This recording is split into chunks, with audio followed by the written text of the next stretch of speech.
Hello everyone and welcome to episode 136 of the Xbox Hall of Gamers podcast. If you're part of the Patreon, you've heard us do this already. This week I'm joined by Cameron. Goodbye! And Keo. Hello. No, Yeah, I'm just perfect. Yeah, see, and if you're not a Patreon, you didn't get that joke. Yeah, there you so, go. Yeah, so join the Patreon. Yeah, give us You'll some get fucking money so you get our the inside ball. jokes and make our podcast listenable. This week we're going to talk about Alien because we fucking saw it on Friday and it was great. Mm-hmm. Well, it might be great. I don't know. You guys I want to hear you guys' opinions. There's some news about a rumor about a big Xbox game coming to Sony, which is always, going to get people up in arms. And Tango Gameworks is getting a surprise saving out of the middle of nowhere, which is great news. But I suppose, as always, we do the show live on Twitch. Come say hi, Xbox Hall of Gamers. Place to find us. Come hang out in the chat. If you ever, if you're a YouTube watcher or a Spotify listener or whatever, if you want to see the show live, you can go check us out there. But we do have a question, as always, as usual, I should say, from my good friend Isaac. He says, hey guys, what's the craziest achievement you've got and why is it so crazy? Thanks. That can mean what you had to do is crazy, the achievement you had to do is weird stuff, or just however you want to answer it. If you need some ideas, Stanley Parable has some bizarre achievements. McPixel 3 had some very weird ones, like having to eat a bomb and poop it. And there's just weird games in general, like South Park The Stick of Truth, that had several crazy achievements, like dressing up in a girl costume to fight Kenny, and it was called Two Girls, One Stick. The actual gameplay doesn't seem to make it that crazy, but the achievement just seems strange. Hopefully you can think of some others. I'm going to go for Lefty Grip on Guitar Hero 3 for the 360 right now. That achievement is not so weird, but trippy to play a controller with opposite hands. Yeah.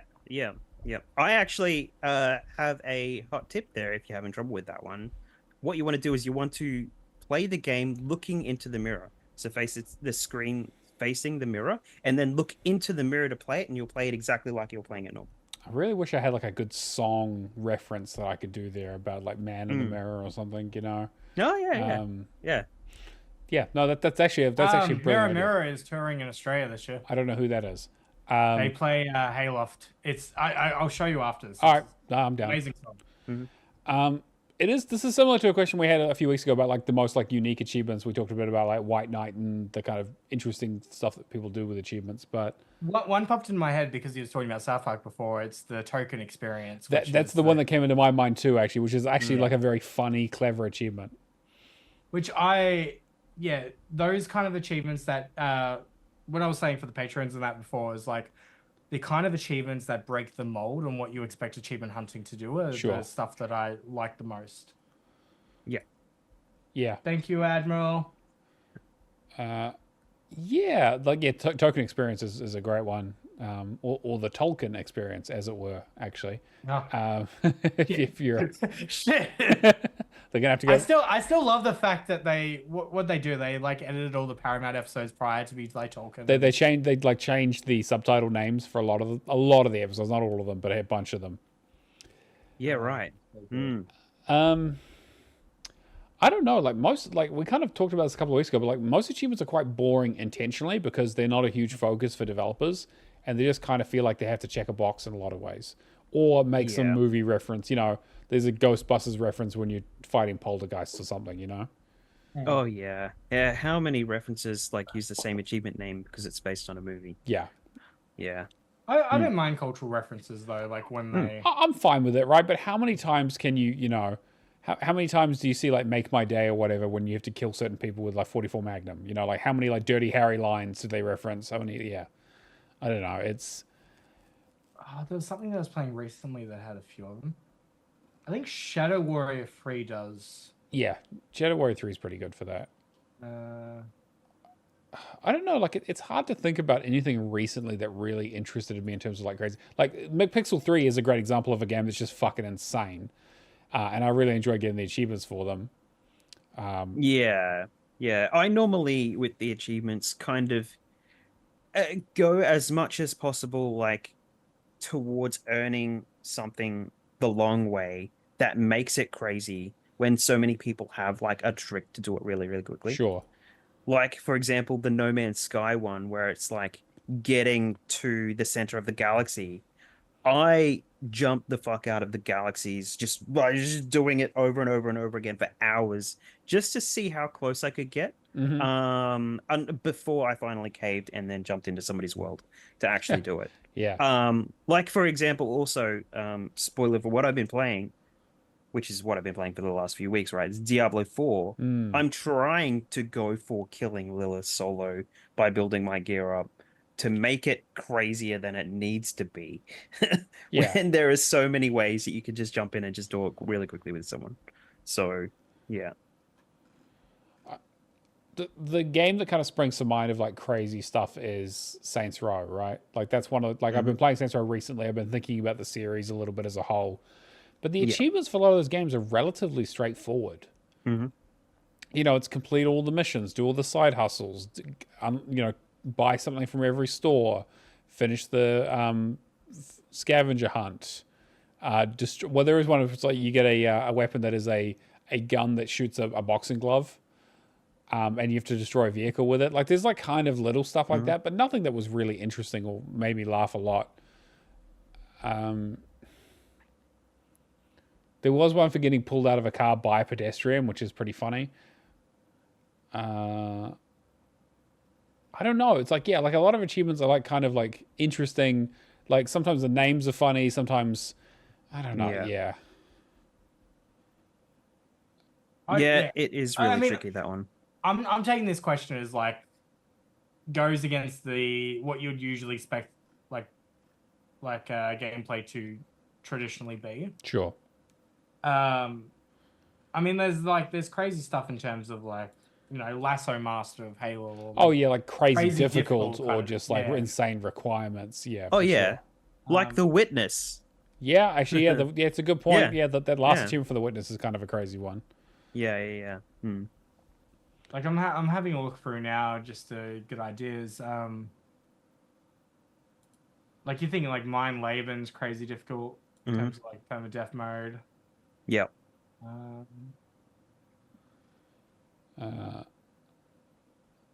Yeah, or crazy grinding achievements that are just stupid, right? So, I'll bring it up because the original 2014 Lords of the Fallen. Okay. Yes.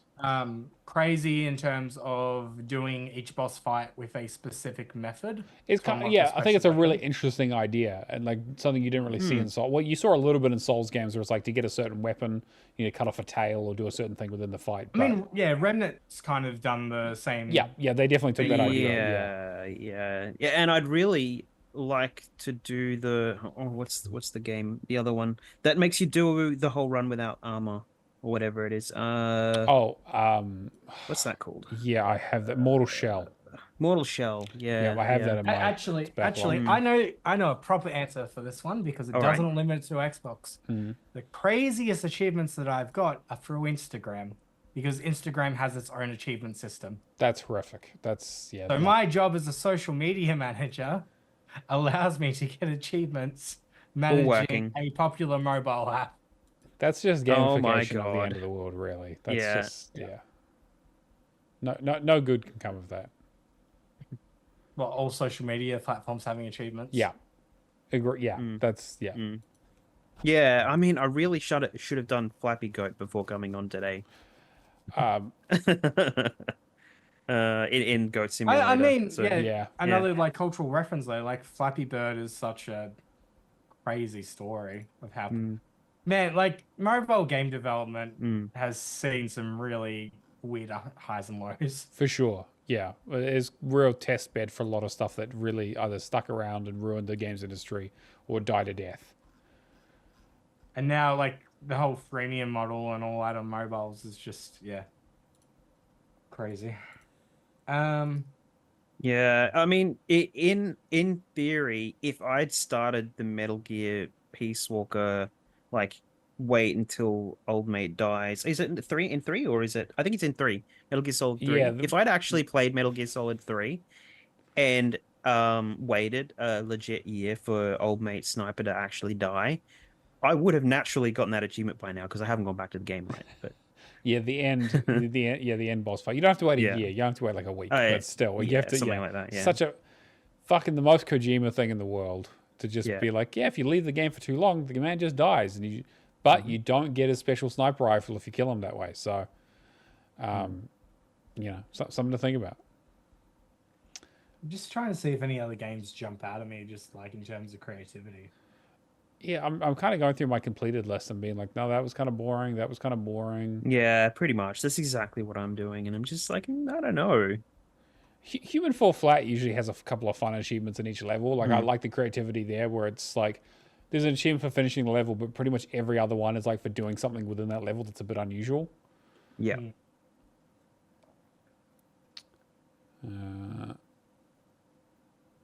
I spent a lot of time grinding the Star Wars Battlefront Classic Collection by myself. That was real fun. I just spent hours in the tutorial killing enemies. I feel like there'd be a couple of really interesting Windows Phone ones, actually. Yeah. So, there was Crackdown Sunburst had a couple of really cool ones where you actually had to do like legit connections basically to this satellite that was, it's not actually connected anymore. So yeah, I've got an answer to this, which is a whole game. Sure. Okay. All right. Grand Tour. Oh yeah, that was actually a really clever, interesting idea where they release content like every week. Yeah, like I really like the concept of like implementing, I guess, TV into gaming. I really enjoyed Quantum Break, which I know is not everybody's cup of tea, but I kind of like that hybrid bit of like watch a little bit of TV and then play the game. Grand Tour I thought was great of like, no, actually sit down, watch the episode or watch part of the episode, learn about the car, and then do the gaming aspect of it. Like, I like that level of interactivity, but there's nobody else really. I guess it's such a expensive endeavor. Yeah, right. People just aren't that like it. Yeah, obviously, I don't think it probably paid off all that well. One that I'm super proud of is Super Hot. Like that is a game that makes you play it in so many different ways. That's because you have to basically complete every single level with certain modifiers on, where it's like, okay, you get only katanas, or you get bullets. You get a gun, but every gun only has one bullet, or time still moves. Like the timer still moves while you're standing still, so you actually need to move as quickly as possible. And man, I got really, really fucking good at that game, to the extent where the final one that you do is the second to last one you do is get through the entire game without dying. And by the end of it, it's very much like that I know Kung Fu moment in the fucking Matrix, where you just like fucking understand everything that's going to happen. You know where all the enemies are going to spawn. You know where the weapon's going to come from, and it just turns into a real dance. That'd be a good question one week for Isaac of games as like a training simulation. Sure. Like really like learning a game to like excel at it. Yeah, games with like high skill curves. Yeah, for sure. Yeah. I found one I got for Windows Phone. It's called Erased Fingerprints in Make It Rain the Love for Money. Swiped 100,000 times. Yep. Yeah. Guess what game I loaded up every time I went to the toilet? Yeah, that game was fucking ridiculous. Trying to see if it sticks out. Inscription is also another one that had similar kind of like modifier stuff that made it really difficult and interesting, kind of really challenged the way that you play that game. This isn't an achievement per se, but it popped in my head. Do you remember Western Press? It's a game where like it's a cowboy drawing at each other kind of thing, but it's like enter the keys as quickly as possible. Yeah. I remember, you know what the Omegathon is at PAX? Yeah, absolutely. Yeah, we got to play 10 different one of games. the years, they did that, but they did it with dance mats. Oh, that's great. I love that. Yeah, okay. I think like, creativity like that's what I'm thinking about when it comes to crazy achievements. The reality is a lot of developers think achievements are an afterthought. I think there is potential for achievements to really be implemented well.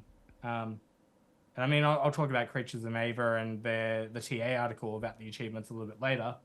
But there's so much potential to do some really interesting stuff to, like, you know, depending on what the gameplay usually is. Yeah, agreed. Mm-hmm. One that kind of springs to mind just as like a fun one is that every Amnesia game has an achievement called Nope, which is when you quit out of the game after you see the first scary thing and you get an achievement for it. I love that. That's great. Yeah, that's cool. All right. I wonder if we could like also look into games that have iconic achievements carried out throughout the series. Like seriously.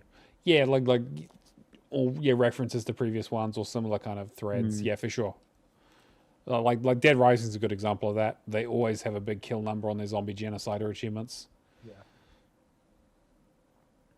I don't think if there's any others. I mean, there's older games we can talk about like iDub and that implement different systems like Twitch. Yeah, right. But I feel like that whenever you do something like that, you really limit how long your game can stick around, right? Because eventually those things will go to the way of the dodo. Definitely, yeah. Smart glass, stuff like that. Yeah, yeah, for Fable, exactly. All right. Cameron, you found some news for us this week. What do you got?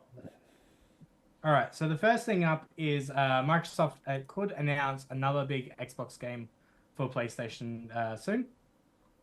Earlier this year, Microsoft released several Xbox exclusive games of PlayStation and Nintendo consoles, seemingly as part of an initiative called Latitude. Microsoft had already said that there were more games that will follow in the future, and it looks like the next game could make the jump soon. According to recent rumors, the big Xbox game is reportedly heading to PlayStation, and we could see the announcement as early next week. So the games early in the year were Grounded, Hi-Fi Rush, Sea of Thieves, and Pentiment.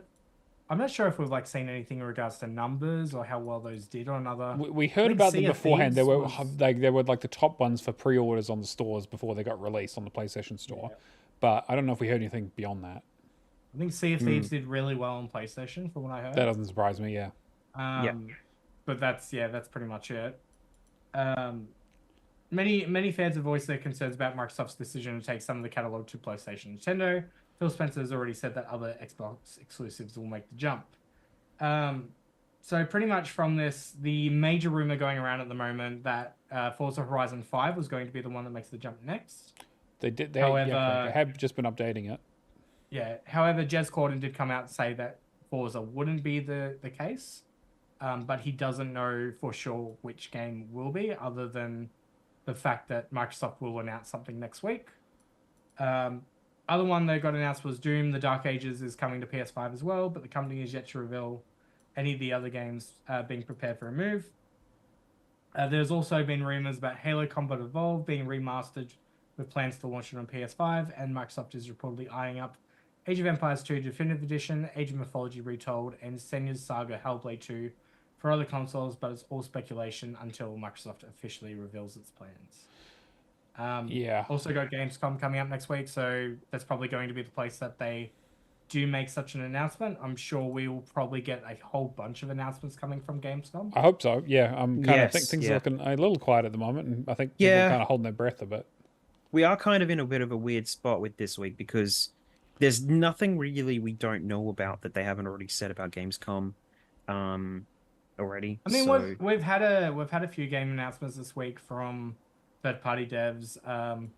The guys behind, I think it's called How to Build a Zoo. No, is it Build a Zoo? Yeah, I'm blanking though. I know the one. They're making like an MMO, like a game dev MMO simulator. The 2 Point series is getting a 2 Point museum. There was the other Dragon Age got a release date for the end of October. Yes. Yep. Right. People are very excited, and some people are very angry, but some people are excited. Morrigan is returning, as the trailer revealed, which Cynthia. So I think people weren't sure if she was coming back, but I'm fucking stoked. Best character in that game. I need to play a Dragon Age game. You really do. Dragon Age Origins, Alison goes through and plays it every 6 months, and it's fucking great. I think I played like half an hour of Inquisition and it just didn't grab me. Yeah, I mean, like... that was my entry in the series. And I was like, Inquisition is very much a third game in the series kind of thing, but yeah. Yeah. I mean, and 2 was so small compared to, like one is basically like Origins is pretty much what you should have as a benchmark. Yeah, agreed. If you're going into the next game. So any speculation onto what we think would go over? Maybe this is the Starfield announcement. The talk was that they were going to wait for the DLC to be out before they started moving people over, before it was going to get moved over. So I think that's interesting if they do it, because I've heard two sides of the coin of they'll wait until the DLC is announced. Yeah. And I think it's very possible that they could do like a base game edition now, and then like a complete edition as a port, which is how we tend to get the games on Xbox that come from PlayStation. Yeah, which I mean I'm completely fine with any game going over to PlayStation as long as it doesn't, like, the Sea of Thieves thing makes me angry just because of from an achievement perspective. Sure. Exactly. Yeah. Yeah. Like the game not being completable on one system but completable on arrival. I mean, if more players got Age of Empires on more systems, I would be completely fine with that as well. Yeah, I agree. I don't see Age of Empires going over to PlayStation. Yeah, I mean, it's the kind of thing where they're like, it doesn't hurt anybody to do it, right? I don't think, like, they know that the majority of RTS people are going to be on PC. They knew that before they even ported it to console. Yeah. Yeah, and arguably keyboard and mouse actually works better on PlayStation. So, because I've been using it for years for Final Fantasy 14, I was going to ask and you, I've had a few issues with it on Xbox. Right. I think the Halo thing's crazy, because I know we were talking a lot about that before Summer Games Fest, because we were just waiting for that. Everyone was so sure that it was that and the fucking Microsoft handheld were the two things that everyone was like, this is what they're announcing it. They're announcing it. We didn't see either of them. Zach says he'd laugh if the next game was Redfall, just trying to squeeze a couple more dollars out of it. Fantastic. We should do Redfall now. Yeah, we should. Let's do it. I was thinking of games the other day now that I've completed a big project game, but Redfall would be an interesting one. I do need some new views on my guides, so yeah, go for it. Rack them up. I think that the most likely things to move over are probably going to be Bethesda games in my book. Like, if you're talking about I don't know, just like that, with the way that like Doom, they already announced that Doom Dark Ages was coming to PS5 at announcement. Like, for them to be like, the next, like Starfield was the thing that came to mind, but anything in the Bethesda catalog wouldn't surprise me if they see it come into PlayStation. Like, Bethesda already has had existing relationships. I'm okay with that too, because then it opens up the potential of mods. Yeah, true. That as well on their systems.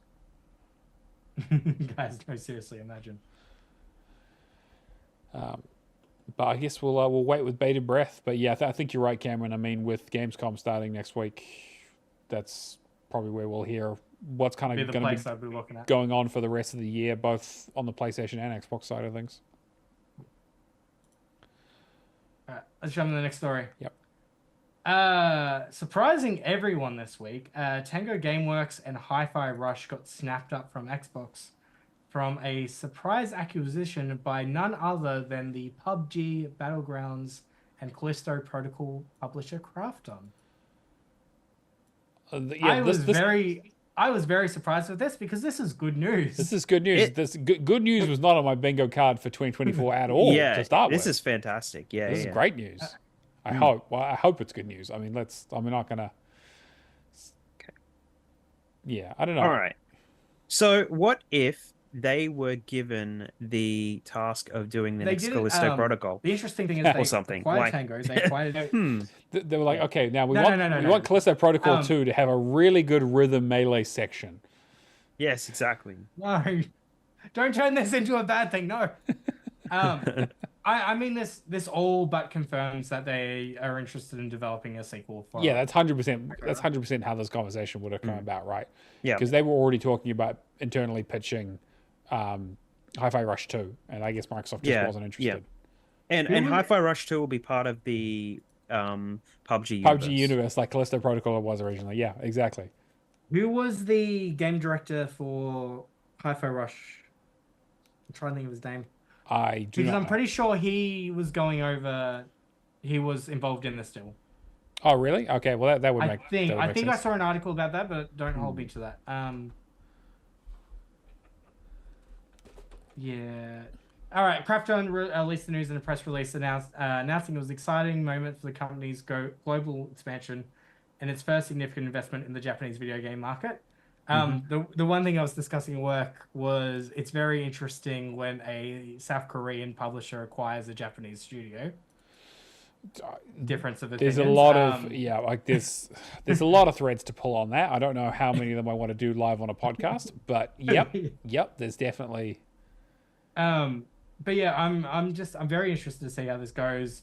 I'm interested in the fact that Microsoft is going to retain the Evil Within and like Ghostwire Tokyo IPs. Yeah. And whether that is that just going to be laid to rest? Is it going to be picked up by another studio? Is it just going to go in the vault with all the other fucking IP that they have that they said they were going to do stuff with? Yeah. Yeah. Man, 10, 15, 20 years time, we'll finally get a Banjo remaster, and they'll be like, "Where's my Evil Within?" No, we won't. No, Cameron. no. People saying Banjo Kazooie will actually be illegal in 20 years from now. This just means there's hope for Arcane. Austin.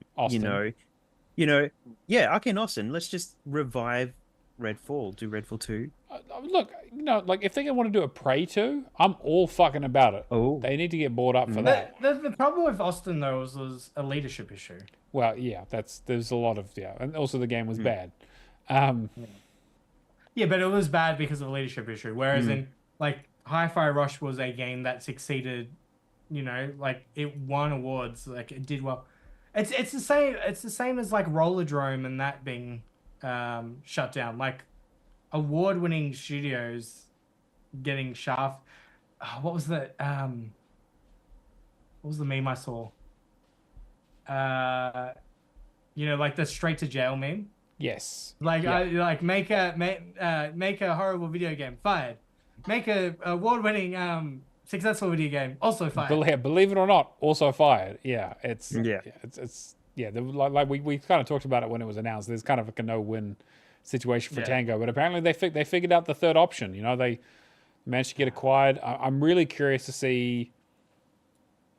Yeah, is this just going to be them doing another Hi-Fi Rush game? Are they going to make it a PlayStation 5 exclusive to tell Xbox to fuck off? Maybe. Let's see. Oh man, I would. I didn't even think of that. Yeah. God damn it. Yeah, I'm definitely curious. I mean, I didn't. I mean, it is a bit of a shame that they don't have the Evil Within 1 and 2 and that kind of stuff. But I don't think Krafton is a exclusive publisher. No, they're not. On the top of my head. I do think they will try and release games on as many platforms as they could. Which makes sense. That's definitely the way to go. And Hi-Fi Rush is one of those games that you want to get out to as many people as possible because it's going to have a niche appeal.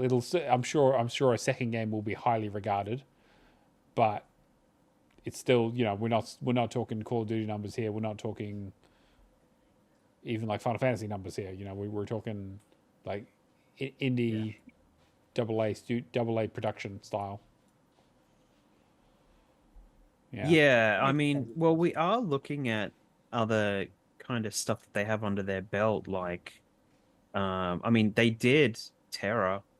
They've got ties to Terra, the Subnautica games, stuff like that. So they do have they could push they've got Ronin Last Samurai, which is a PlayStation exclusive on here. True. So I just looked that up then, and I thought it was that as well, but I just pressed on the page and it was for mobile. Oh right. So is that a different game? It might just be to be fair, yeah. Maybe. I think it is a mobile game that has the same name. Yeah, very much so. Zach, because I was like, oh, that's a exclusive, and I'm like, no, wait, that's mobile, yeah. Zach is pitching a Hi-Fi Rush game that's a battle royale, and you basically play like it's Scott Pilgrim. I'm super down for that. That sounds great. And it's just we'll put aliens in it, and it'll be all three of the games all in one. Problem with Scott Pilgrim is being the IP it will get delisted. Yeah, true. And that's the only problem. All right. Anyway, let's move on. Any other thoughts? Yeah, definitely. All right. Yeah, let's hear about Assassin's Creed. Because that's coming up pretty soon. All right, so Assassin's Creed games could have a longer development cycles as Shadows hits the right balance. We don't have long until Shadows releases on Xbox Series X and S and PC on November 15th. After 4 years of development at Ubisoft Quebec, the open world game has now been in development for longer than any other game in the series. And its lead producers suggest we could continue to see longer development times for future Assassin's Creed games. Good. Yeah, I could take that statement two ways. Sure, they're going to, spend the extra time that the series needs, and we're probably going to get like that healthy amount of break that we're not getting a single game every year. On the flip side, does this mean that we're going to get longer Assassin's Creed experiences similar to Valhalla? They've been down this road before, though. Was it after Brotherhood or the Ezio trilogy or something like that? It's where they really went, we're at X amount of games, we have to stop for a bit. No, it was stop doing the wasn't yearly. It Unity that caused it was Syndicate after Unity.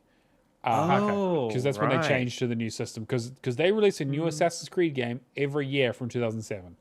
Because you had 1, then 2, then you had Brotherhood, and then you had Revelations, and then you had 3, and then you had 4 and Rogue and Unity and Syndicate. And 4 and Rogue launched in the same year. They right? did, yeah. One was on previous gen, one was on current gen. Okay.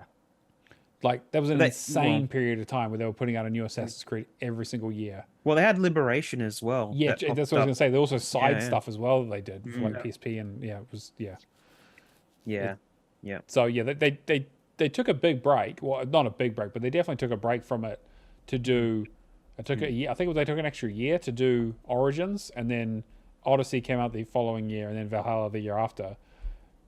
But then Valhalla just got like super, like they just kept adding. They did like a year 2 of content, and then I remember them talking about videos of like when they were doing E3 or whatever, and they're like, oh yeah, we've decided that we really like the engine, and we're just going to continue to add content to this because we haven't made a new game yet. And then I guess Mirage kind of sort of again is almost a side project because it started off as a DLC that it kind of expanded. So it has been 4 years in development is quite a long time for an Assassin's Creed game. That's crazy to think about. Yeah. The Mirage last year, Valhalla 2020, Odyssey 2018, Origin. Yeah, okay. Jeez. Oh yeah, and I forgot about the 2D platformers as well. Yeah, the Chronicle series. Yeah, I completely forgot about those two. There's 3 of those. But yeah, so it's been in development 25% longer than Valhalla, taking the crown for the longest development cycle for an Assassin's Creed. It's a good chunk of time, and while it feels like a long wait for fans looking forward to exploring feudal Japan in an upcoming game, Ubisoft feels like it's the right balance to go from conception to production and get the feedback necessary to adapt. It's always a balance between time and cost, but the more time you have, the more you can iterate.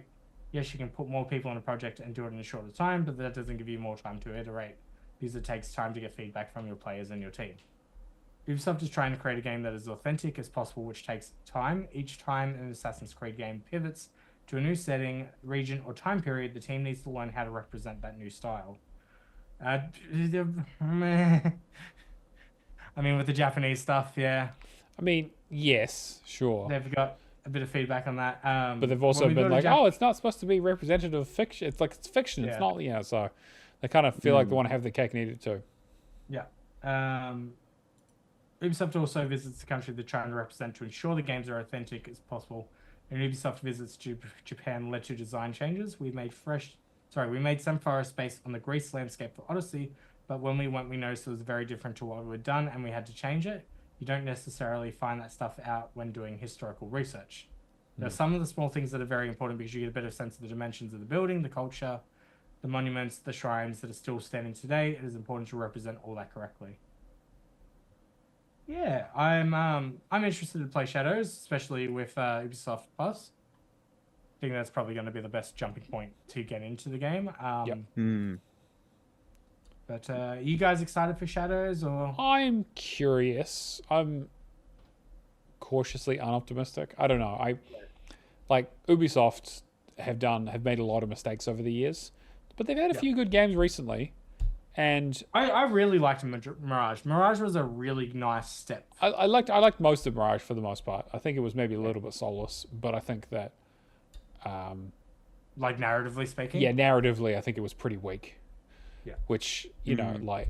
I mean, I'm always gameplay first, and going back to something that felt similar to the classics. Yeah, for sure. That I definitely did appreciate. I feel like, in my opinion, it wasn't enough like the old games, but I still like that it was a step in the right direction. But narratively, I think was when you're doing a smaller game that should have more narrative stuff in it, I felt like that kind of fell down a little bit. But overall, I think it was good, and I'd be curious to see if they do more kind of bite-sized stuff.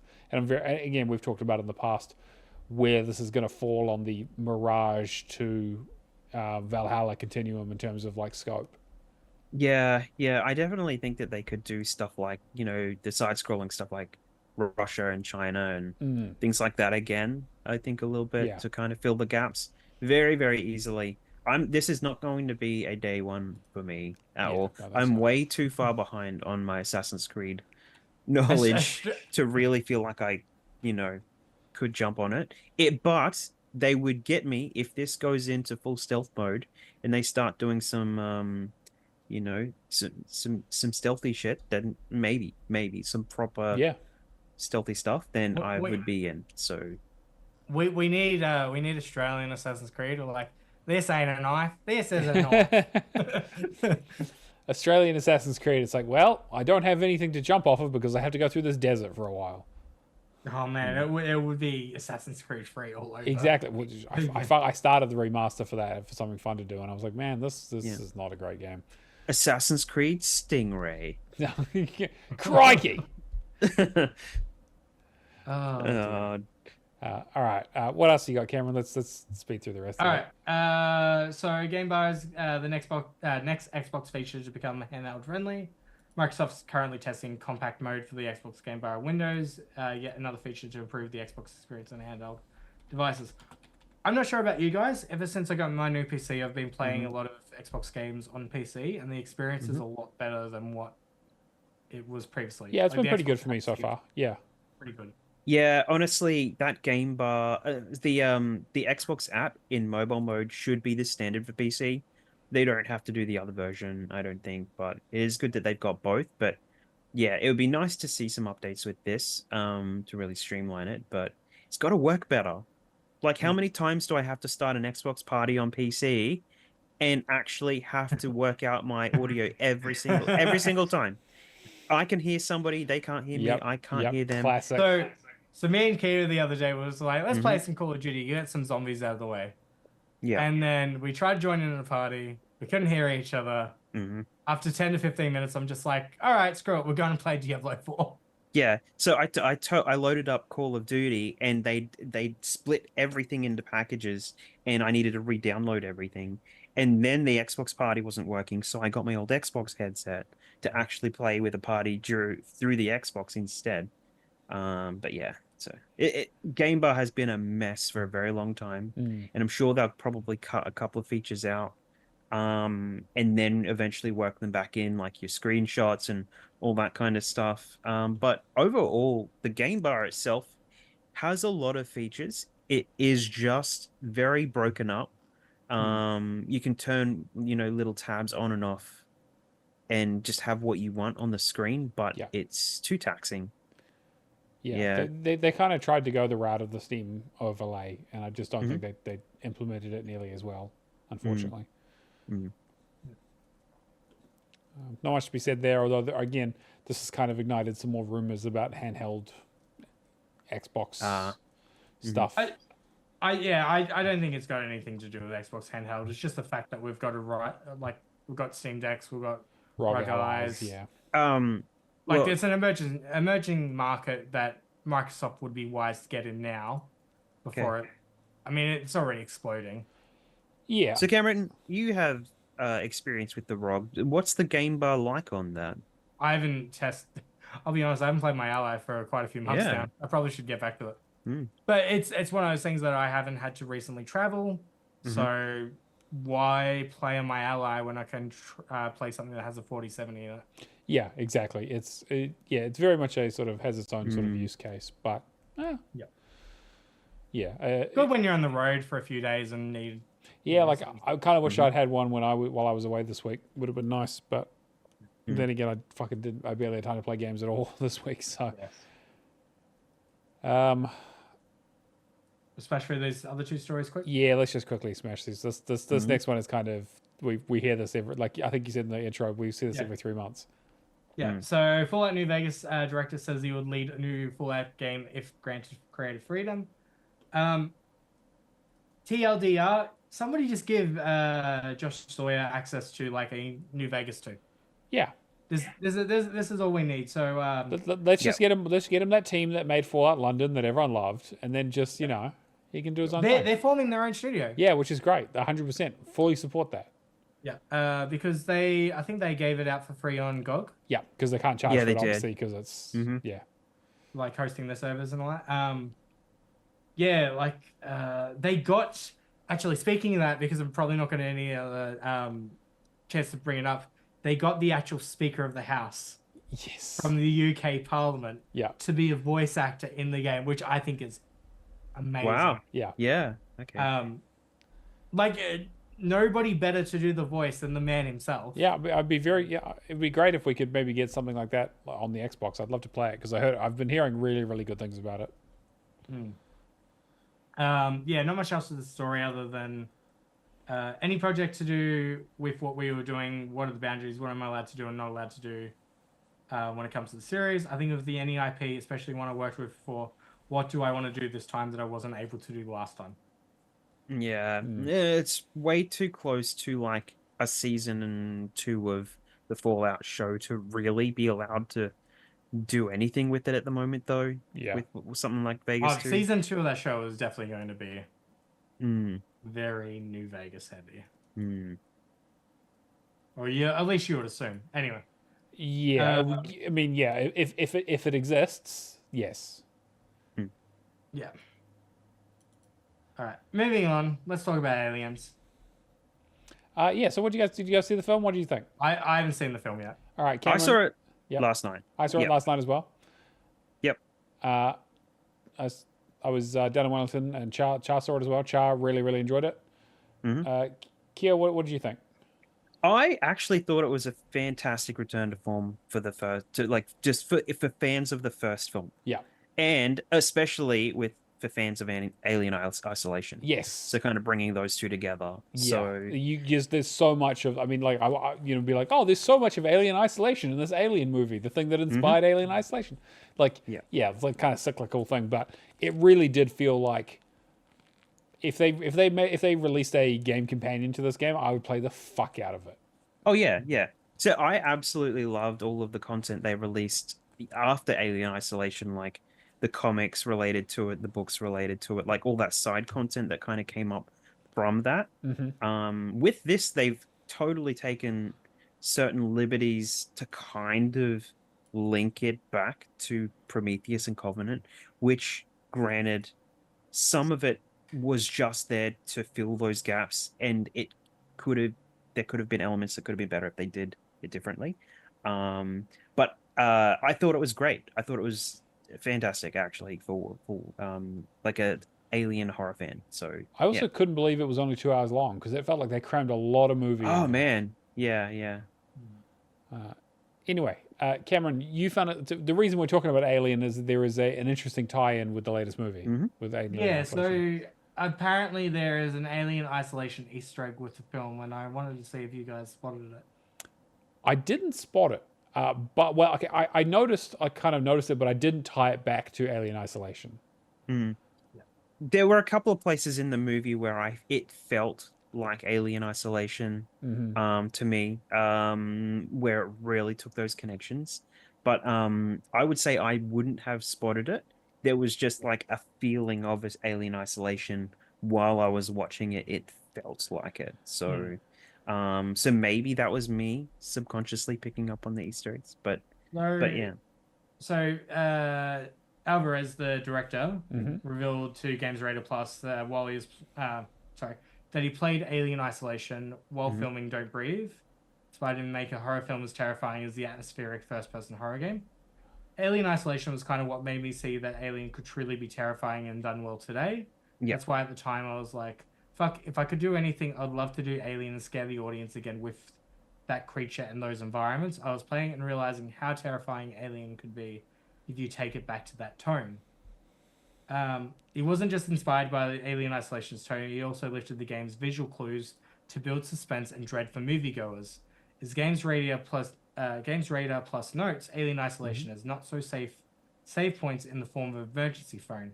Instead of providing players safe harbor to panic save their progress, players are instead greeted with an excruciatingly slow operating time on the phone, leaving them vulnerable to surprise xenomorph attacks.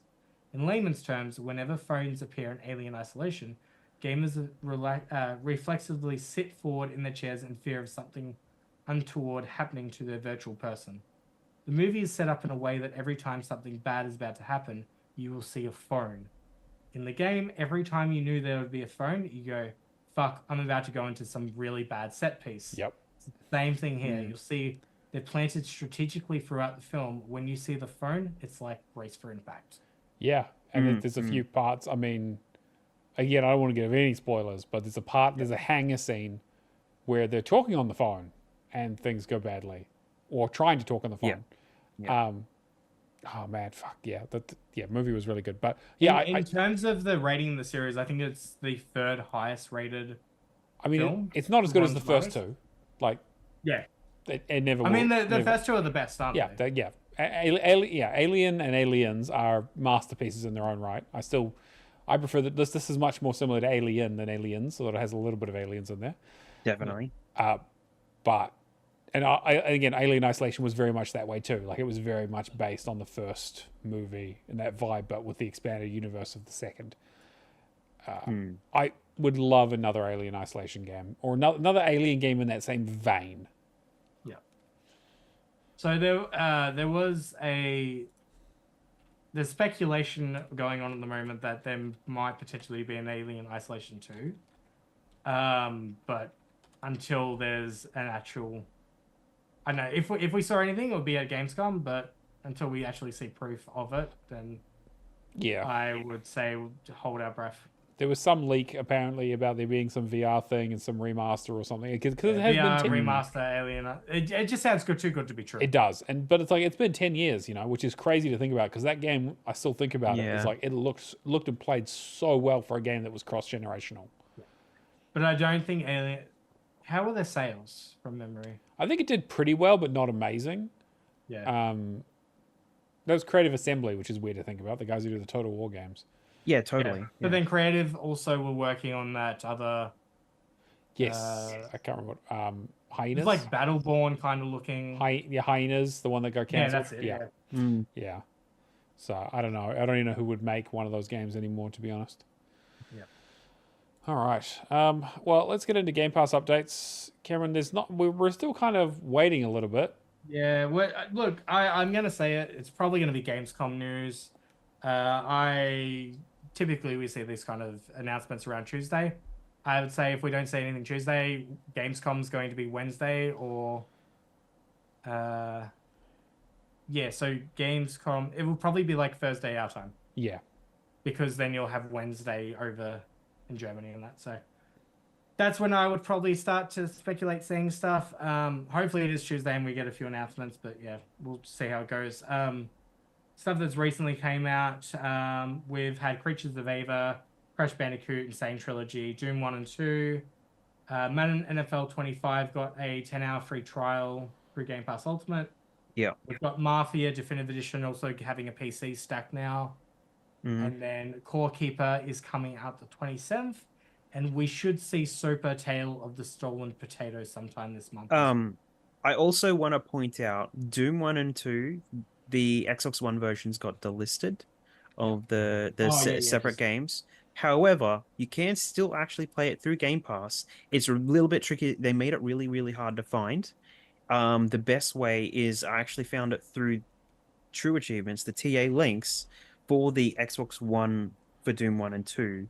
The link to the store buy now takes you to the store page, which doesn't give you a price, but lets you download as part of Game Pass still. Oh. So if you want to get a hold of those and actually still do those Xbox One versions, you can still do it part of Game Pass, but you're not going to find it on the Xbox store just in searching, not on Game Pass app, anything like that, not from mobile, not from console, not from the PC, unless you go to the actual link for the games. and then it'll give you the option on PC to download it to Game Pass, and then you just download it to your console.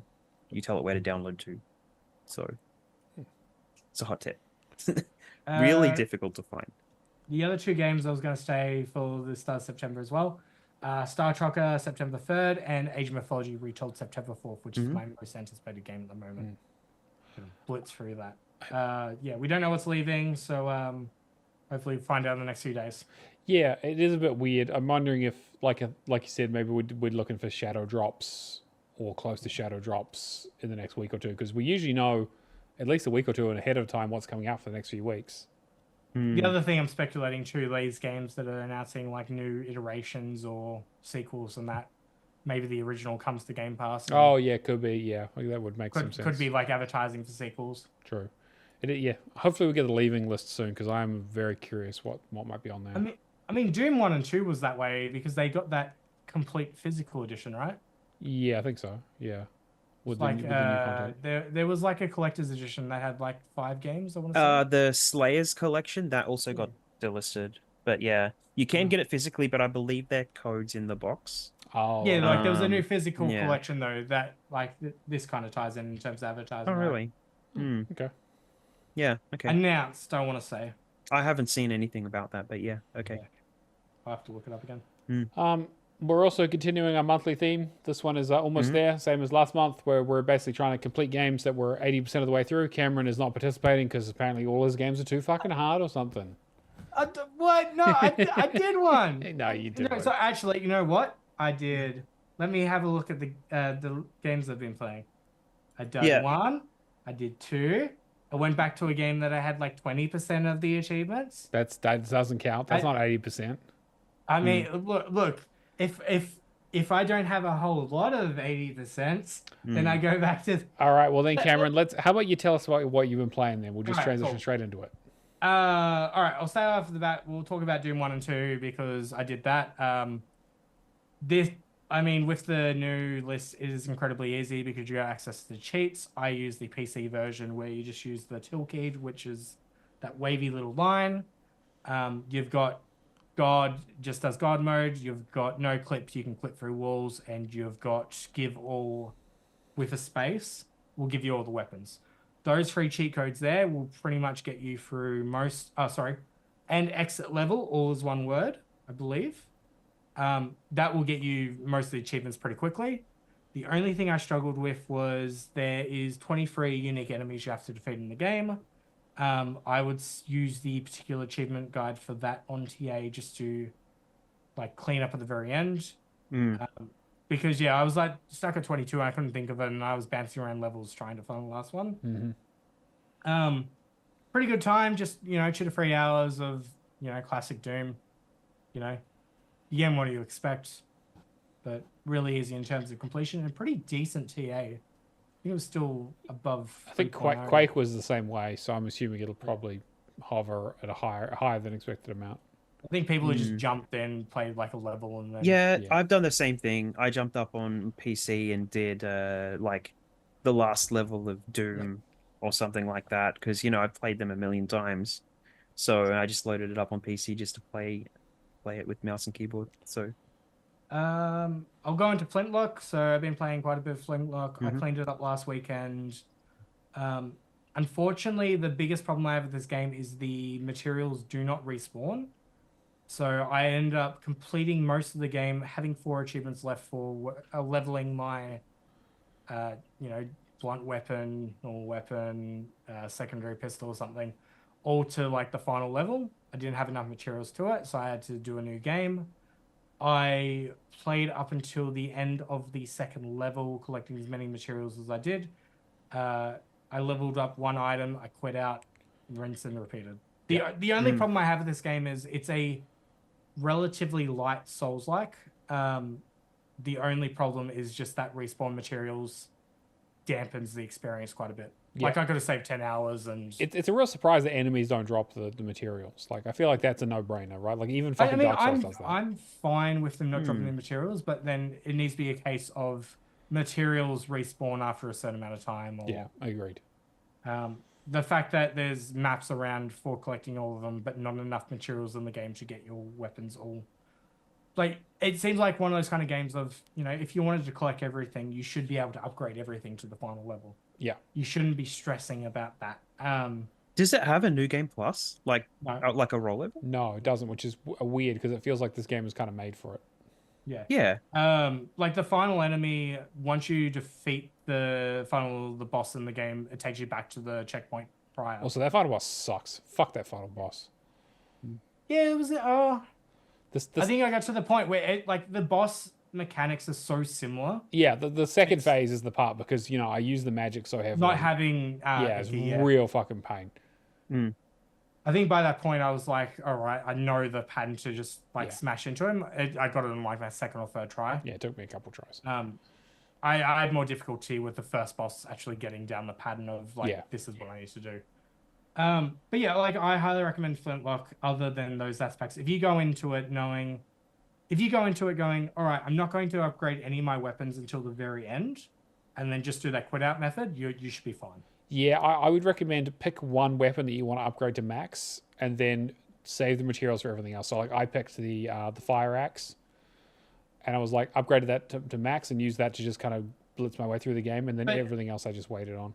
Once you get through the mechanic, once you understand the mechanics well enough, when I did my skill tree, I upgraded everything melee to the right and then did magic next. Yeah, same. I would definitely say if you can avoid leveling up your weapons, get as many of the materials as you can. Get 200 wood, probably 200 iron, and 50 sulfur, maybe. Get to the end of the second area, figure out if you get enough to upgrade. Do an upgrade, quit out, get it all done out of the way, and then you should be able to finish pretty easily. I'm probably just going to smash through my games. Yeah, I did Call of Duty. I've been doing a little bit of zombies with Ireland, so shout out to him. Yep. Yeah. It's all right. Right? Yeah, I had a pretty good time the couple of times the couple of runs that we did that one night. Yeah. It's all right, but it's not as fun as the round based. I think. Yeah, once we all get in and start playing it, and I know the game a little bit more because I've definitely been playing it a whole bunch more, but not lately. I think you might start getting a bit of a I can kind of see where it's going a little bit. It is a lot to take in when you first jump into it, but it's good casual social gaming. I think is something that I've been missing since we finished up Diablo. Yeah, the worst part about doing the chapters with the stories like Act 1, Act 2, Act 3 and stuff is that you have to do the challenges in order. Yes. To unlock the next challenge. And yeah. So it's really tough to kind of get through. You're going to have to play a bunch of games. Each game takes 45 minutes to an hour, all that kind of business. So I feel like I've played a bit already, and I'm only a 4 or 5% of the amount of kills I need to do. Yeah, the 50,000 kills are going to take fucking forever no matter what you do. So, yeah.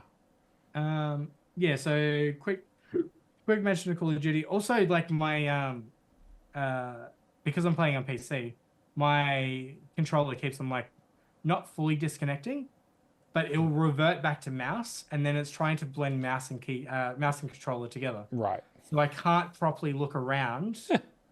Yeah, it's a massive nuisance. So I usually have to force quit the game and then reopen it. But yeah.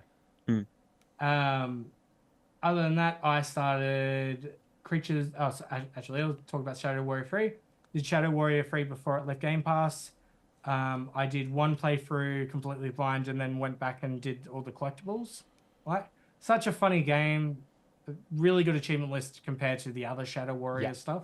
They've definitely reeled it in this time. The humor's on point. It's 100% a Devolver published game. Not really much else. I enjoyed it a lot. I like the mobility. It's relatively basic, platforming and then arena, then platform, then arena, then a boss fight.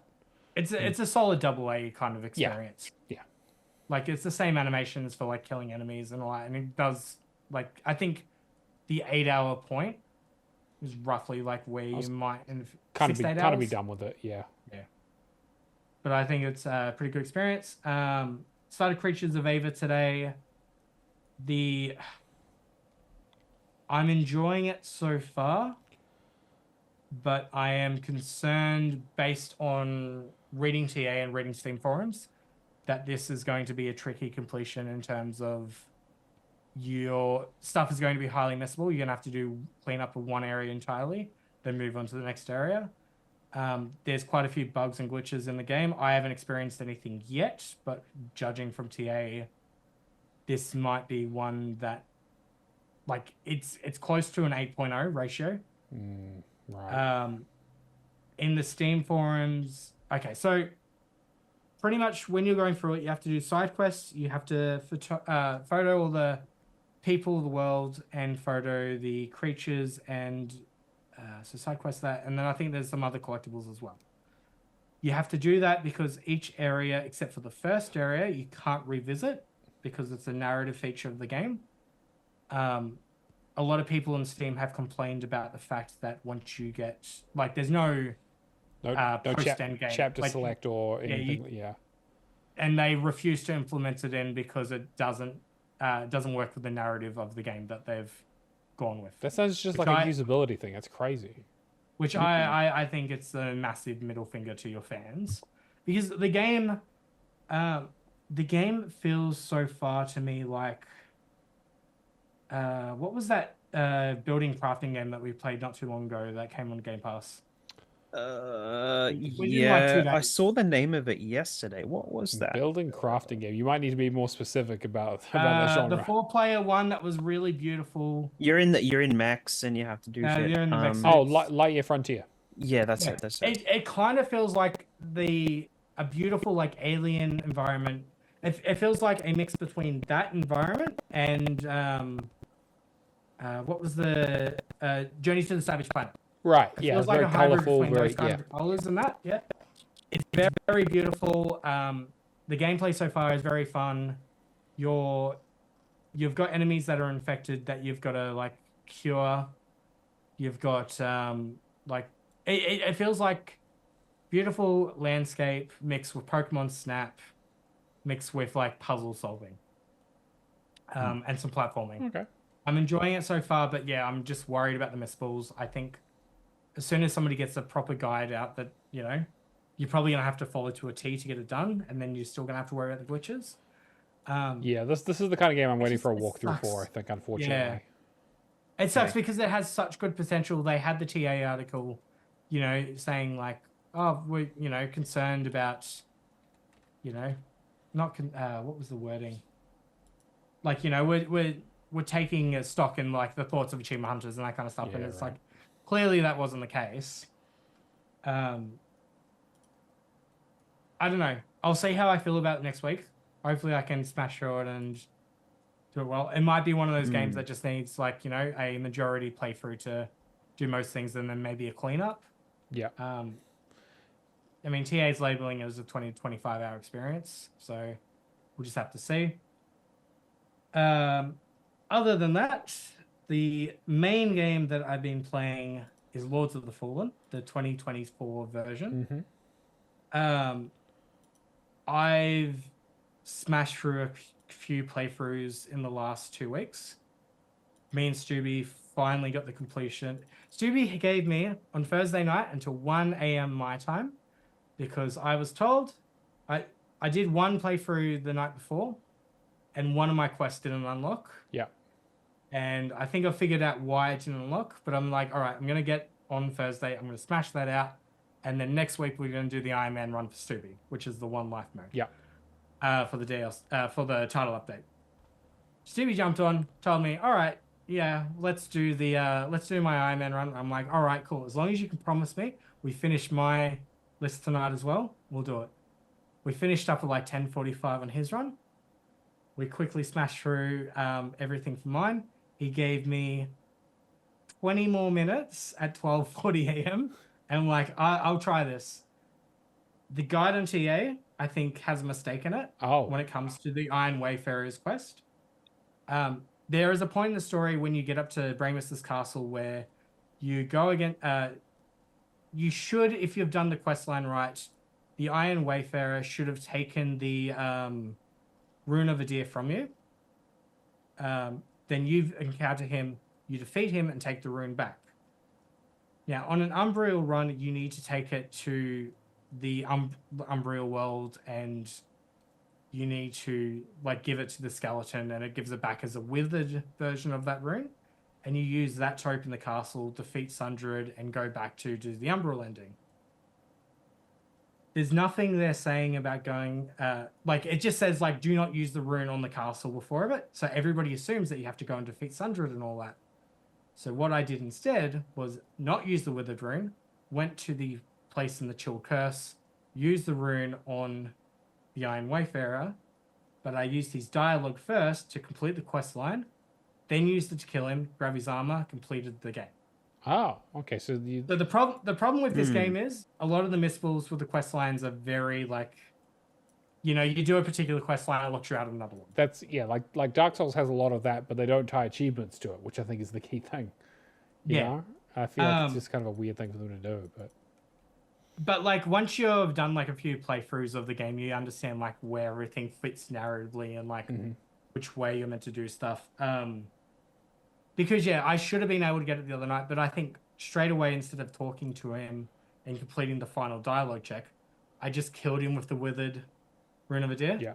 And then it didn't drop anything, so I was like, what the hell's just happened? Did it lock me out of it? Right. But once you do like playthroughs like that, you can skip sections of the map. You can run through and do a run in like 3 to 4 hours pretty easily. Right. I really enjoy doing it with Stubby. We had to do everything twice because everything's tied to the host worlds. They've said in interviews that they didn't want to give the secondary player too much. Like, you know, if you're the co-op partner, you can't open the doors in the world. You can activate some elevators and stuff like that, but you can't essentially screw the host out of... similar to sort of regular Souls games. Yeah.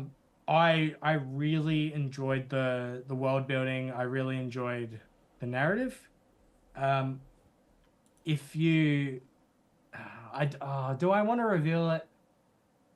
No, okay. You spoil. Yeah, you spoil. Yeah. Okay, I want to reveal one thing because it's something that I found that was really neat in the sequel. Mm-hmm.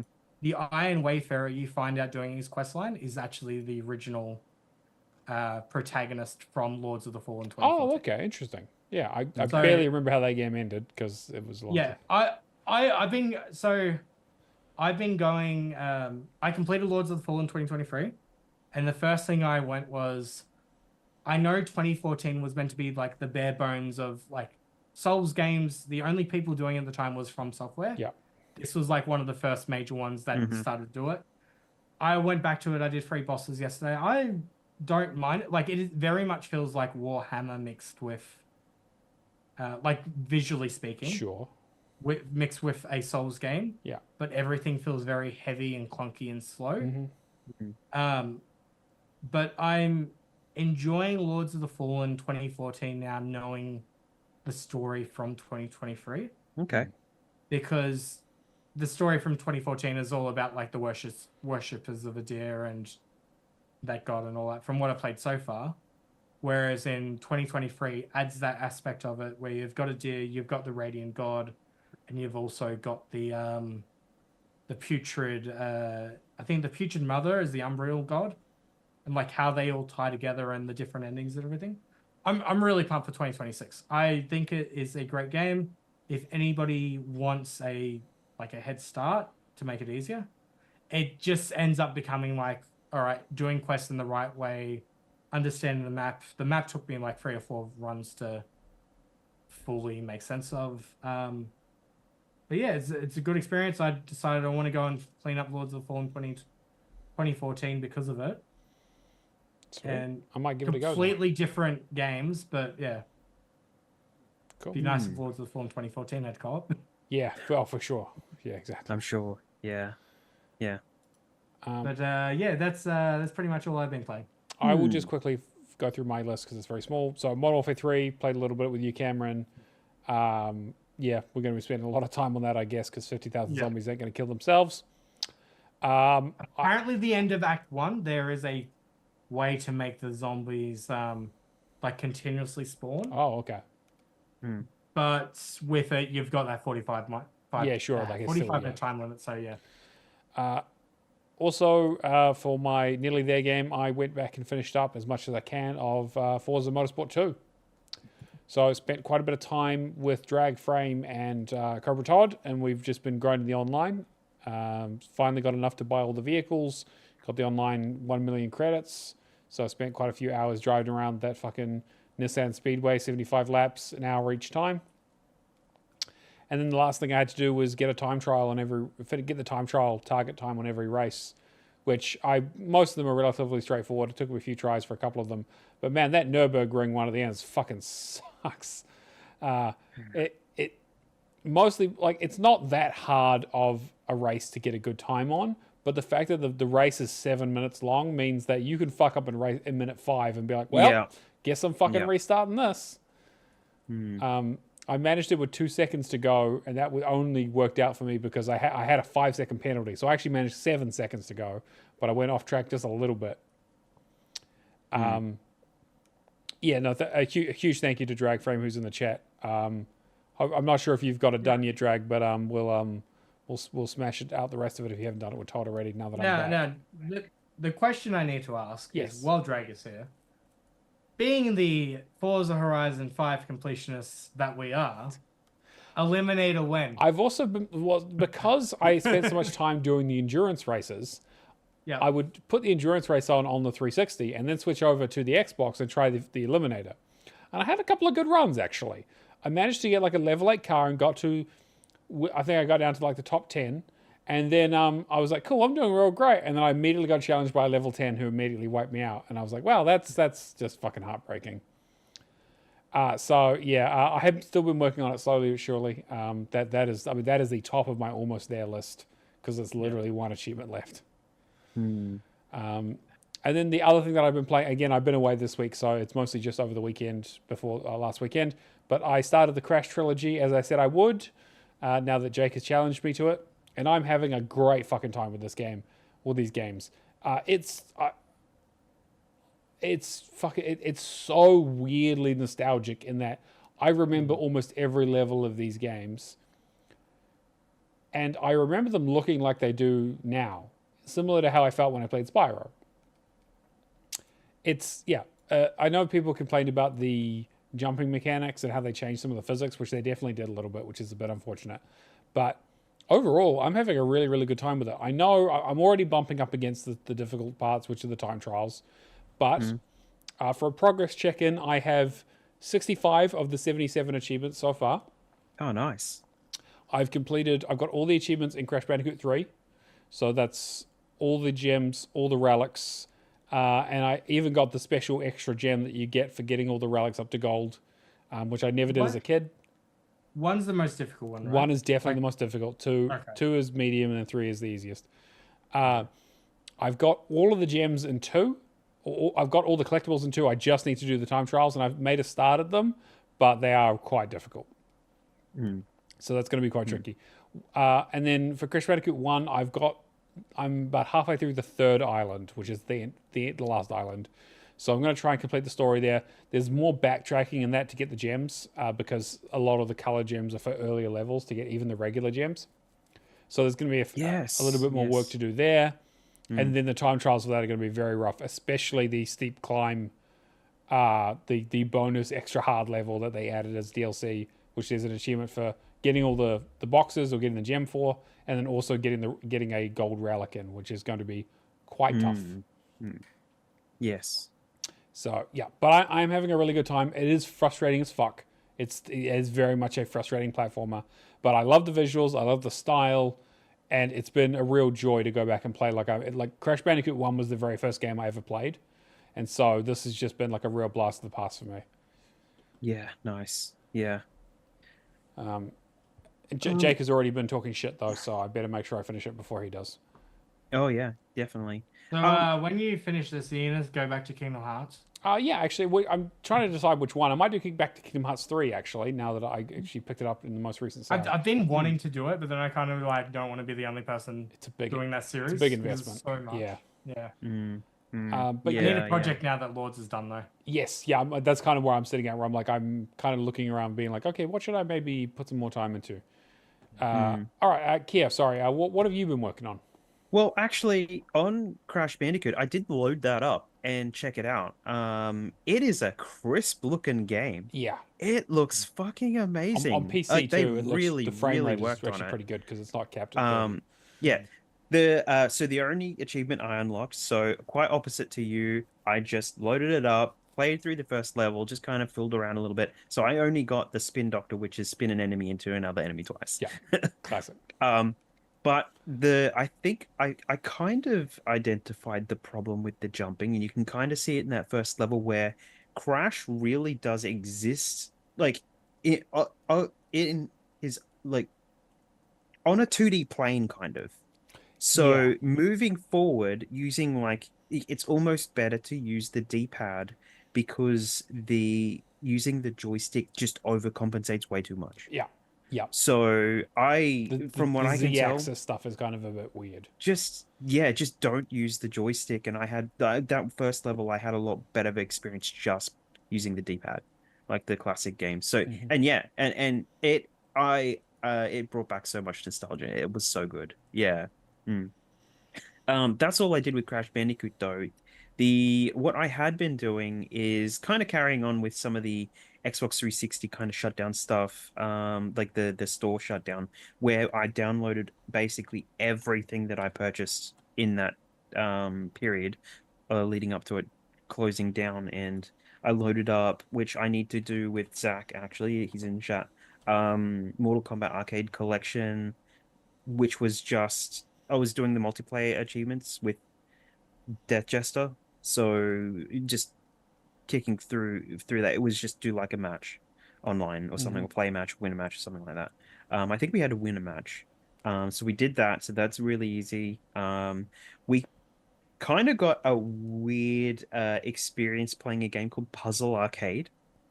It's basically jigsaw puzzles where there's like 3 online achievements, and you have to do like a 3-player puzzle of over like 211 pieces or something like that. So or 300 or something. So you get a couple of options, but you have to do one over a certain amount of pieces. And we were kind of just having this real zen time, kind of like going through together, picking pieces of the puzzles up and going through and just solving a jigsaw puzzle online together. It was just really wholesome in a weird way. So yeah, so that was a strange experience because we weren't expecting to spend as much time on the game. We just thought we're going to load it up, just quickly smash out the online stuff. We spent over an hour doing this massive puzzle, just putting all the jigsaw pieces together. It's got a couple of quality of life things, like if you're holding onto a piece for too long, pieces that it connects to kind of jiggle a little bit, and so you can kind of get some little ideas and stuff like that. Yeah, but that was fun. Also did another one called Bloody Good Time.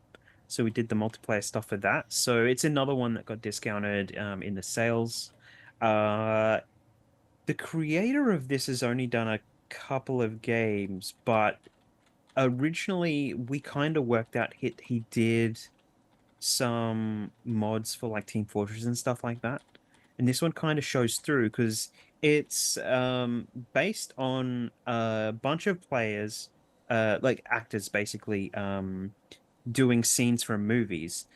And it's all multiplayer. Well, except there's like a single player AI bot version of it where you just have themed maps based on movies and stuff like that. Like one will just be like a mansion beach area, where it kind of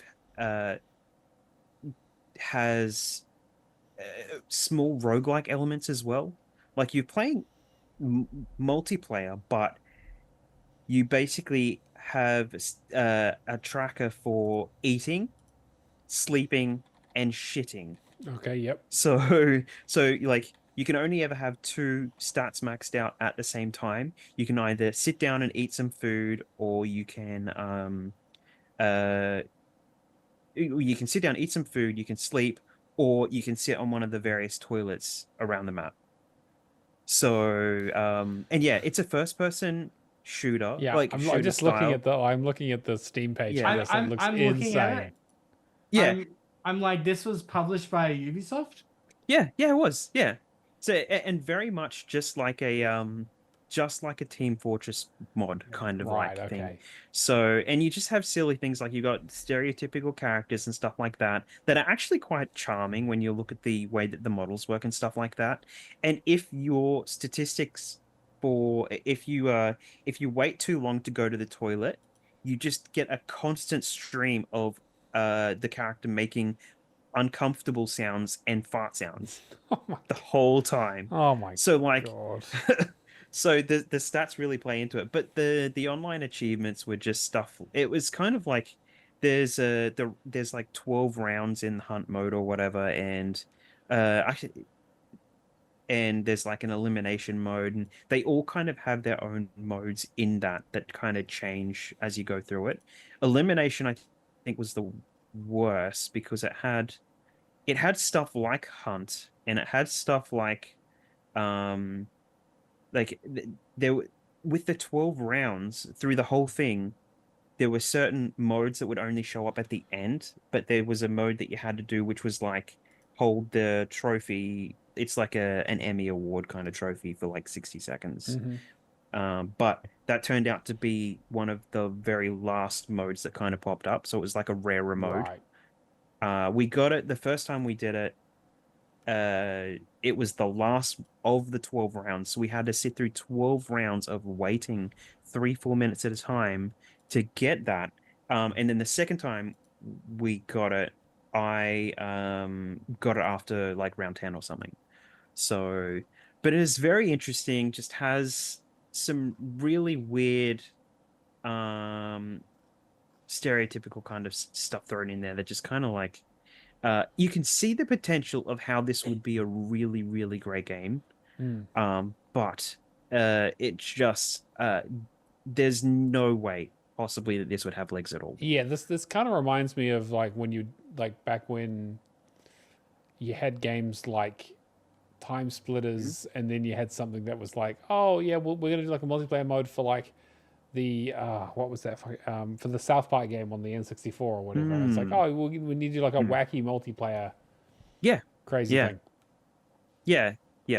And you'd have security guys in the levels as well. If you're holding a weapon, or if you kill two other players or something while he's looking, then you'd basically he would chase after you and zap you, and you'd lose your weapon. And they'd have like tier 1 to 5 weapon style weapons and all that kind of stuff. So yeah, there is maybe the craziest thing, because I'm looking at this developer, Outer Light Limited. Yeah. I don't know, Cameron, do you know who Outer Light Limited are? They're a studio that shortly closed after this game. Yeah, they did. But do you know what they made before this? The Ship. The Ship, which like if you know what the Ship is, the Ship is one of the most interesting multiplayer games possibly ever made. Like it's a multiplayer murder mystery game based on the Half-Life engine. Yeah, that's what I'm saying. Like Team Fortress mods. Yeah, like this is crazy. Yeah, it's so interesting. I mean, it's a real shame that but yeah, I've never even heard of this game. Yeah, it is pretty wild, and I actually kind of on the download really enjoy it for what it is. But it's like it's a nothing game for Xbox, really. Like you'd really only get something out of it if you had a large audience on PC. Or a dedicated fan following or something like that. Yeah, I was just reading the company's history. Basically, this game came out, and then they essentially all but shut, with Chris Beck being the only person left as the managing director. Yep. And then in 2011, the ship's intellectual property was acquired by Blazing Griffin. Using the license, they attempted to finance a sequel through a Kickstarter campaign. Yeah. But that broke down because there was major communication problems with the Kickstarter community. And then in 2016, there was a Ship Remastered released in early access on Steam. Yeah. I think you're reading the same information that we basically started deep diving through. Yeah, it's so interesting. It is really, really interesting to look at. And I've never seen this game before either. Yeah. But yeah, so that happened. That was kind of like a weird bit of But fun. you know That what? was It sounds like a bloody good time. Okay, yeah, let's see. All right, what else you got, Keo? Let's just all go. right, all right, all right. All right. So moving on from that, we started playing Dead Island Riptide on the 360. Oh yeah, that was not too bad. Yeah. Yeah, so there are two achievements in this you have to do online. One is kill 100 people or targets that the other co-op person has targeted. Which we found a Oh, spot where we were doing with the zombies earlier on, and then we realized when we got to the humans, they die with a headshot. That you could just go in and out of the area in the sewers, where were kind of hiding at the end of that area, and just wipe that out in like 10 minutes or something like that, and we got the rest of the kills that way. The other one is do the whole campaign in co-op as well. So we're on the second last mission, which is basically doing the final couple of things in the game. It's just that Jester had to leave the other night, so we didn't quite get through it. So we're at the end of the game, and then we'll go back and we'll do our own cleanup because you have to do to level 70 in this. So we can do a whole other playthrough on our own, getting all the side quests and all the other shit done, right? Yep. So the problem with it is that you do the prologue of the game and you land on the beach at the start of the game. And you have to start playing co-op from that point because if you don't, you walk too far into the forest and it completes the mission and you basically won't get everything. You won't get the achievement. Yeah. Because you're already one of 28 missions through and you can't do anything it's about it. It's real finicky. Yeah. Yeah. So it's kind of nice to have that done. But overall, enjoying it. It's so weird, like with the way that the zombies treat you when they barge into you and you just fall on your side and the camera's shaking the fuck all over the place and all kinds of stuff in the game. It's been a while since I played it, and the controls are still not very good. No. At all for that. So it was really dodgy to play, but still really fun to play. But yeah, I had a good time with that. And so we'll finish that for next week. And then I've just been doing heaps of Diablo 4. So technically, bit of a it has been my 80% plus game because you got one achievement I'm left. sitting I've got 3 achievements left actually. I've got just kill Lilith, and I've got to do 2 characters' abilities. Yeah. So I've done 3 characters I haven't done. So I'm still doing rapid fire rogue and kind of doing the power creep, and I'm at the point again where I'm have to do one of 3 different events, kind of like build up a little bit here, and then for example, the season content for season 5 just come out, and I'm only doing an eternal character, so I'm not getting any of the perks of the season character. But they've got a thing called the Infernal Hordes, and it's tier 1 through to 8, where you basically go in and like at tier 4 you'll have like 6 waves of enemies. You do the 6 waves of 7. enemies. Tier 3 has 6. Tier 4 had 7. Tier 4 had tier 6 has 8. We're not up to 6, I think. No. The one that you put me through the other way was tier 3, and that was 6 waves. Okay, cool. Yep. And then tier 4 was 7 waves. Yeah. So anyway, I've been power leveling Shadow through by just going into Infernal Hordes. We did it now the other day and got me up like 8 levels. Yeah. So that also has its own roguelike elements, like in terms of like I guess kind of like you get to an end of a wave and you choose how you make it harder. So you can do one thing which will be easier than another thing, or you can do get the Hellborn in there. You make your Hellborn spawn when you. So it's kind of builds upon itself, right? So wave after wave, you'll have stuff like Hellfire rains upon you, where you just get lava, Hellfire kind of like falling on you. But then the next time you can get it so that when it does that, Hellborn spawn from that. Oh, so it kind of builds up and up depending on what you do. So, and if you do it certain ways, it locks you out of getting certain other types. Like there's also one where you can get a burning butcher essentially as well. So they kind of chuck him in there, but you don't get as many. You might get 25 extra ether from just doing him, but if you chose just to escalate, like get Hellborn to spawn, and then it's Hellborn to spawn +1, +1, +1, you'll have more enemies, but it'll be tougher to defeat, and you'll either kill them or not. So you'll either make it so you can make it as hard as you want. Build your own adventure kind of thing. That's interesting. Yeah, Interesting idea. And then once you get all the waves done, you go and defeat 3 bosses in a room all together, and then you get all of your rewards, which you have one big chest worth 60 ether, and then you get ether. I think they call it ether. In that mode. Oh, there's so many currencies though, right? Yeah.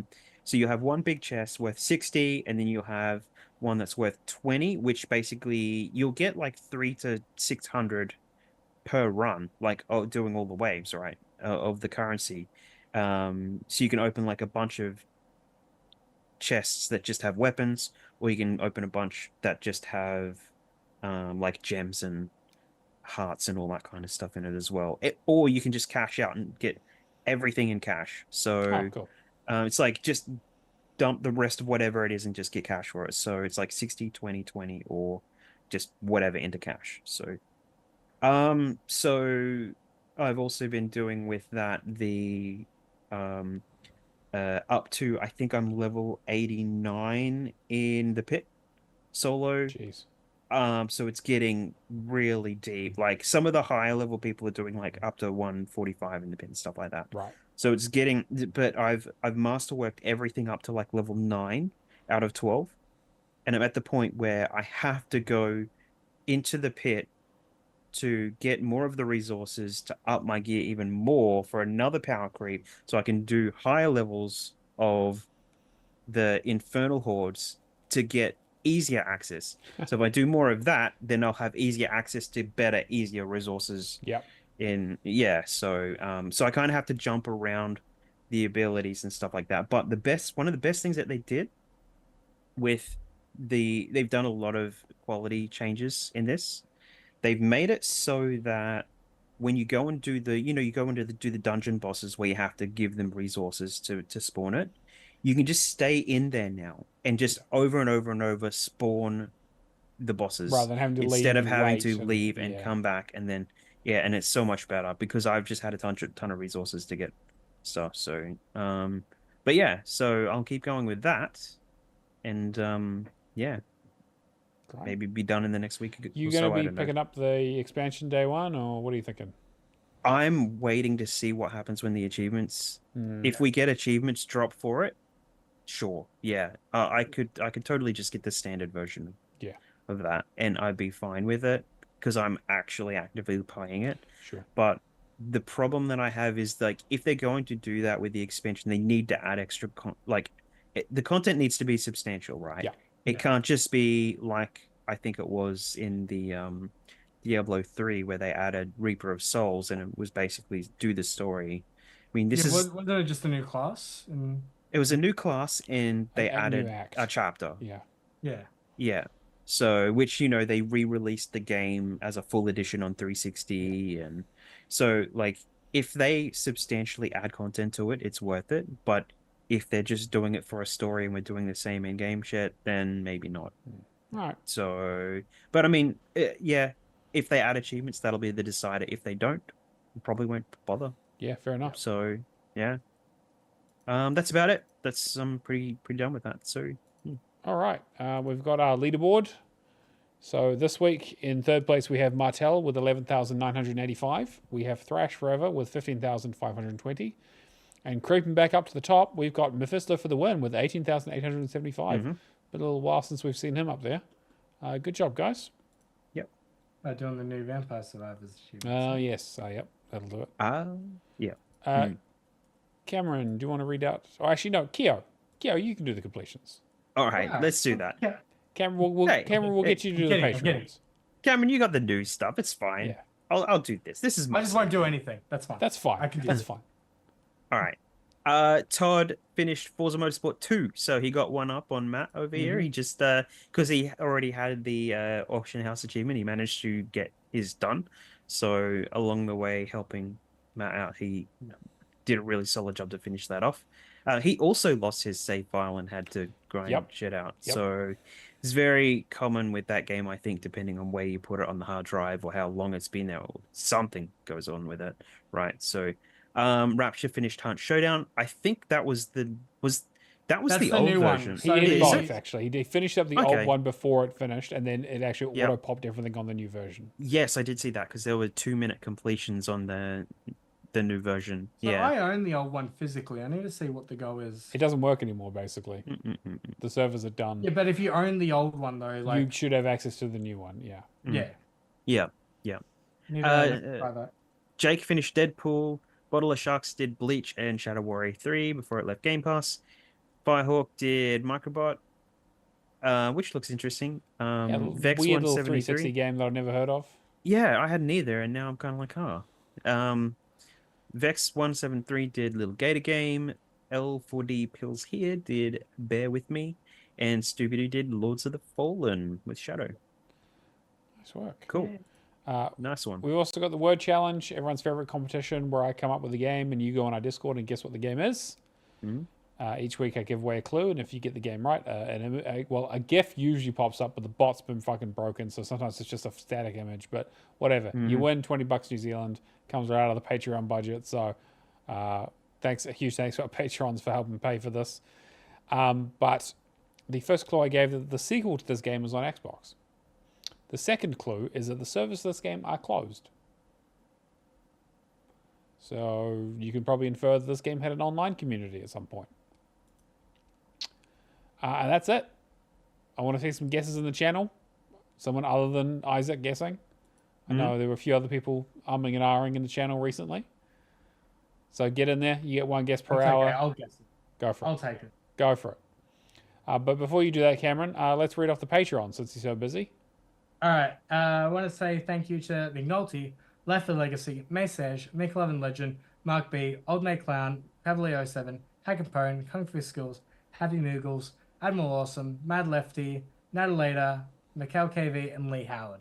There you go. You weren't expecting me to read it backwards. I was not. I will fully admit to that. I was not expecting that at all. And the Witness. And the Witness, yes. So yeah, huge thank you to those. Patreon.com/HallofGamers if you want to help support the show. We literally reinvest all the money we put into it. I think we're actively losing money a little bit now, but it doesn't really give a shit. We don't do this for the money, that's for sure. But yep, that goes to pay. We do this for you to help us complete our game, so make sure you're doing that. Yeah, exactly. Good job.